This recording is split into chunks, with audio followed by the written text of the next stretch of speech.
Për herë të parë në histori, Kupa e Botës 2026 do të zhvillohet me 48 skuadra.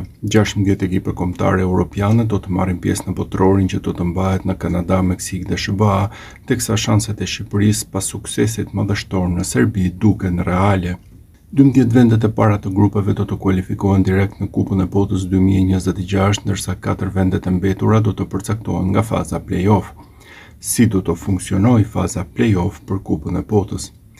12 vendet e dyta nga grupet e kualifikueseve marrin pjesë në play-off së bashku me 4 ekipe nga UEFA Nations League 2024-2025 që në bazë të paraqitjeve në grup do të kenë një klasifikim të përgjithshëm të gjitha ligave A, B, C dhe D.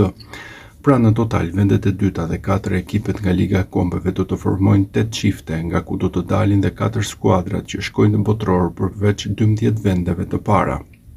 Pra, Shqipëria në qoftë se mbyll grupin në vendin e dytë do të përballet me 2 kundërshtarë që përcaktohen me short në fazën play-off për të siguruar një bilet drejt botrorit.